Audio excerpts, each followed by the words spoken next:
जय गुरुदेव।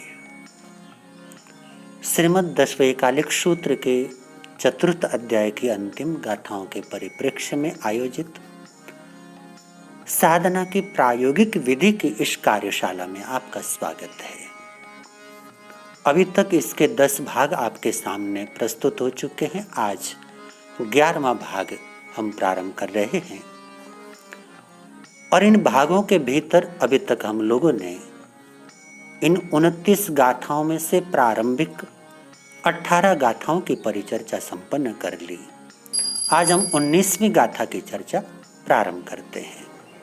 19वीं गाथा के भीतर शास्त्रकार फरमाते हैं, जया मुंडे भविताणम पव्वये अणगारियम तया संवरमुक्किठम धम्मं फासे अणुत्तरम।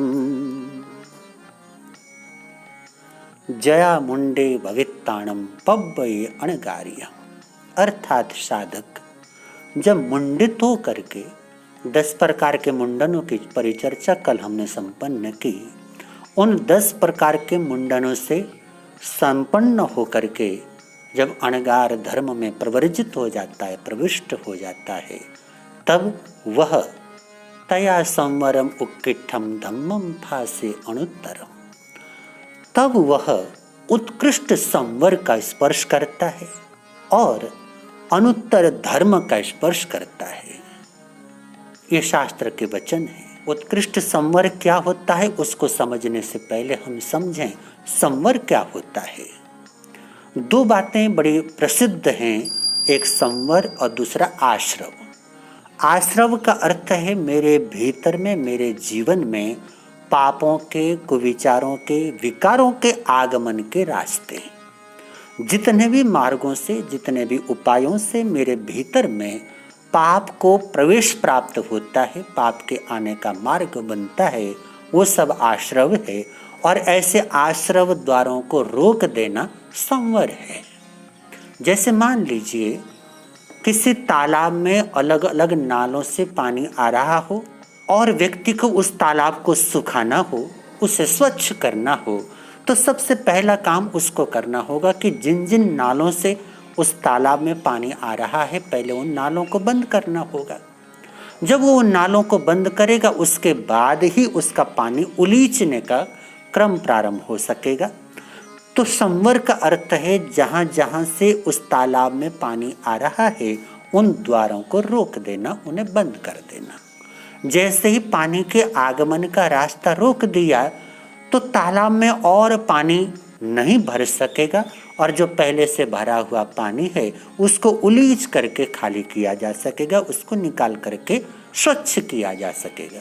तो जीवन की साधना का यही क्रम है कि जीवन के भीतर पहले उन रास्तों को बंद किया जाए, जिन रास्तों से, जिन मार्गों से मेरे भीतर में कुविचारों को प्रवेश मिलता था, विकारों को प्रवेश मिलता था, या पापमय प्रवृत्तियों को प्रवेश का मौका मिलता था। ऐसे तमाम मार्गों को, तमाम उपायों को, तमाम आश्रवों को बंद कर देना संवर है। और संवर 2 प्रकार के माने गए हैं, एक देश संवर, दूसरा सर्व संवर। देश संवर का अर्थ होता है आंशिक रूप से किसी सीमा तक पापों को आने से रोकना, देश संवर हुआ। और सर्व संवर का अर्थ है पूरी तरह से पाप के आगमन के रास्ते को रोक देना, ये सर्व संवर हुआ। तो सर्व संवर को ही यहाँ पर उत्कृष्ट संवर कह करके पुकारा गया है, अर्थात इतना उत्कृष्ट जिससे बढ़कर के दूसरा कोई संवर नहीं हो सकता। ऐसे संवर धर्म का साधक स्पर्श कर लेता है जहाँ से उसके जीवन में पाप के आगमन का कोई मौका नहीं बनता, कोई अवसर नहीं बनता। उसने अपने अंतःस्थल को इतना परिपक्व कर दिया कि अब उसके भीतर में पाप के संपर्क का, पाप के आगमन का, कुविचारों के आगमन का, विकारों के आगमन का कोई मार्ग नहीं बचा। ये उत्कृष्ट संवर हुआ। और जैसे इस संवर का अनुभव कर लेता है, उसके साथ साथ बोलते हैं धम्मम फासे अनुत्तरम।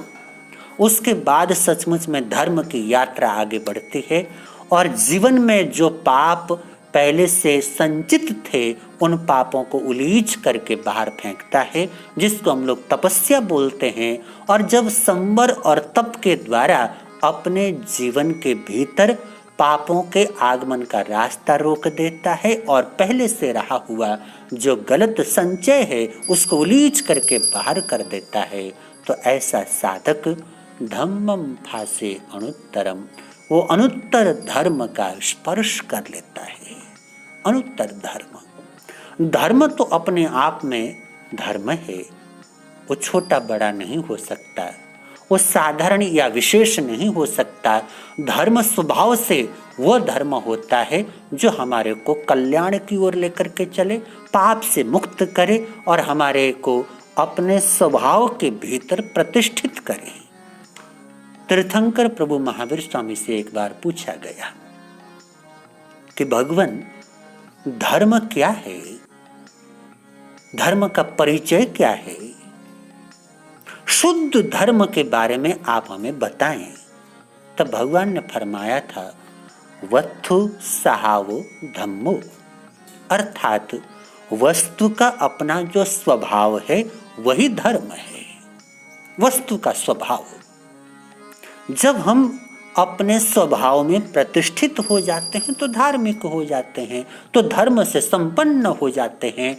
और जब जब हम अपने स्वभाव से च्युत हो जाते हैं, स्वभाव से बाहर हो जाते हैं, तब तब अधर्म के अंदर संलग्न हो जाते हैं, तब तब अधर्म के चंगुल में फंस जाते हैं, तब तब हमारा आचरण अधार्मिक हो जाता है।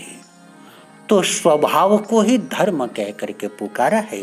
उदाहरण से समझें, जैसे मान लीजिए अग्नि है, अग्नि का स्वभाव उष्णता है, जलाना है, और पानी का स्वभाव शीतलता है, ठंडक है। अगर जलती हुई अग्नि के ऊपर आप पानी को डाल देंगे तो अग्नि बुझ जाएगी, सीधी सी बात। चलिए एक काम हम लोग करते हैं, पानी को उबाल लेते हैं और इतना उबाल लेते हैं कि बिल्कुल खौलने लग जाए, और ऐसा खौलता हुआ पानी लेकर के जलती बलती अग्नि के ऊपर डाल दें, क्या होगा? अग्नि बुझ जाएगी। कितने आश्चर्य की बात है ना। अग्नि जल रही है और उस जलती हुई अग्नि के ऊपर अगर हम खौलता हुआ उबलता हुआ पानी डाल देंगे तब भी अग्नि बुझ जाएगी। ऐसा पानी, जिस पानी में आप हाथ डालो तो हाथ जल जाएगा, पैर डालो तो पैर जल जाएगा, कोई अंग प्रत्यंग डालो वो जल जाएगा, कोई पदार्थ डालो तो वो पक जाएगा। इतना गर्म पानी है, और ऐसा उबलता हुआ गर्म पानी भी आप जलती अग्नि के ऊपर डाल देते हो तो अग्नि शांत हो जाती है, बुझ जाती है। क्यों? कारण है, कारण उस पानी का स्वभाव। भले ही हमने उसको गर्म कर लिया, भले ही हमने उसको उबाल लिया, लेकिन उसने अपना स्वभाव नहीं छोड़ा। शीतलता उसका स्वभाव है और उस अपने स्वभाव के कारण जलती हुई अग्नि को वो बुझाने में समर्थ है। यहीं पर पानी को हटा दीजिए और बिल्कुल ठंडा ठार पेट्रोल ले आइए। बिल्कुल ठंडा है ऐसा पेट्रोल बाल्टी भर करके आप जलती बलती अग्नि के ऊपर डाल दो, क्या होगा जी? अग्नि भड़क जाएगी। है ना आश्चर्य की बात। उसी अग्नि के ऊपर हमने खौलता हुआ पानी डाला तो अग्नि बुझ गई, और उसी अग्नि के ऊपर हमने ठंडा पेट्रोल ला करके डाला तो अग्नि भड़क गई। फर्क कहाँ है? पेट्रोल भी तरल है, पानी भी तरल है, लेकिन बाहर से मात्र तरल होने से बात नहीं बनती, उनका स्वभाव कैसा है उसको देखना आवश्यक होता है। पेट्रोल का स्वभाव आग्नेय है। अग्नि के ऊपर अगर आप अग्नि को डालोगे तो अग्नि भड़केगी, अग्नि बढ़ेगी। तो अग्नि के लिए पेट्रोल ईंधन का काम करता है, उसको भड़काने का काम करता है, क्योंकि पेट्रोल का स्वभाव आग्नेय है, अग्नि तत्व से संपन्न है। भले ही देखने में वो तरल है, लेकिन उसके भीतर आग्नेय स्वभाव है। आग्नेय स्वभाव होने के कारण वो अग्नि को और तीव्र कर देता है। और पानी का स्वभाव शीतलता है, इसलिए पानी अग्नि के ऊपर जाते ही अग्नि बुझ जाती है। अपने स्वभाव के भीतर प्रतिष्ठित हो जाना, यह धर्म के भीतर प्रतिष्ठित हो जाना है। प्रभु कहते हैं वत्थु सहावो धम्मो, वस्तु का जो अपना स्वभाव है वही धर्म है। अर्थात स्वभाव से बढ़कर के कोई धर्म नहीं हो सकता। और हमारा जो स्वभाव है उसका बोध और उसका परिचय कई बार हम लोग नहीं अनुभव कर पाते हैं। तो जैसे जैसे साधना के मार्ग में कोई साधक अग्रसर होता है और उस मार्ग में आगे बढ़ता है, आगे बढ़ते बढ़ते एक मजेदार बात ये हो जाती है कि विभाव से निकल करके स्वभाव की ओर उसकी गति हो जाती है। और विभाव अर्थात जहाँ राग द्वेष है, विभाव अर्थात जहाँ क्रोध अभिमान इत्यादि कषाय हैं, विभाव अर्थात जहाँ अशांति है, जो मेरा स्वभाव नहीं है, मेरी नेचर नहीं है, वहाँ पर रहना पड़ता है। और वहाँ पर रह करके अशांत माहौल में जो अपना समय गुजारता रहा, ऐसा साधक जब स्वभाव की ओर जाता है, अपने स्वभाव में प्रतिष्ठित होना शुरू होता है, तो बड़ी शांति प्राप्त होती है, बड़ा सुकून प्राप्त होता है। और वो सुकून बढ़ता चला जाता है, बढ़ता चला जाता है, जिसको यहाँ पर बोला गया धम्मम फासे अनुत्तरम, अर्थात अनुत्तर धर्म का स्पर्श कर लेता है। ऐसा स्वभाव जिसका आज तक उसको अनुभव नहीं हो पाया था। कर्मों के आगोश में बंधा होने के कारण उस स्वभाव, भले उसी का वो स्वभाव था, लेकिन उसके अनुभव से वंचित था। आज प्रथम बार अपने उस स्वभाव से परिचित हुआ, उसका अनुभव किया, तो बड़ा आनंद आया, बड़ा आनंद आया। जिसको यहाँ पर शास्त्रकार ने बोला है अनुत्तर धर्म, वही तो हमारा अनुत्तर धर्म है। क्योंकि भगवान ने कहा कि हमारा स्वभाव ही धर्म है, और अनंत चतुष्टय हमारा स्वभाव है, अनंत ज्ञान हमारा स्वभाव है, अनंत शांति हमारा स्वभाव है। जब आदमी अपने स्वभाव में प्रतिष्ठित हो जाता है तो क्रोध करने के 1000 मौके आ जाएं, उसके द्वारा क्रोध नहीं किया जा सकेगा। अभिमान करने के 1000 मौके सामने हो, अभिमान नहीं कर पाएगा। लोभ लालच के कितने ही मौके सामने आ जाएं, वो लोभ लालच के चंगुल में नहीं फंस पाएगा। जो स्वभाव में एक बार प्रतिष्ठित हो गया, वो सम्यक्तों की आराधना के अंदर अग्रसर हो गया, सम्यक्तों के मार्ग पर द्रुत गति से बढ़ने लग गया। तो ऐसा साधक केवल अपने आनंद का अनुभव करता है। ऐसा साधक विभाव से पूरी तरह से मुक्त होना शुरू हो जाता है। तो धम्मम फासे अनुत्तरम, ऐसे अनुत्तर धर्म का स्पर्श करता है। अभी तो केवल स्पर्श किया है अर्थात उसका रसास्वादन किया है, केवल पहली बार उसको स्वाद लगा है, हल्का सा अनुभव हुआ है। और जब ऐसा स्वाद जीवन के अंदर मिलता है, उसको और बढ़ाने की चेष्टा होती है। और उसको और बढ़ाने के लिए वो क्या करता है, इसकी चर्चा अगली गाथा के अंदर शास्त्रकारों ने की है। उसकी परिचर्चा हम अगले पाठ के अंदर करेंगे। आज के लिए इतना ही। इतने प्रेम से मेरे शब्दों को सुना, उसके लिए कृतज्ञ हूँ। आप सबके भीतर में विराजमान परमात्मा रूपी पवित्र आत्मा को मेरे कोटि कोटि नमन। जय गुरुदेव।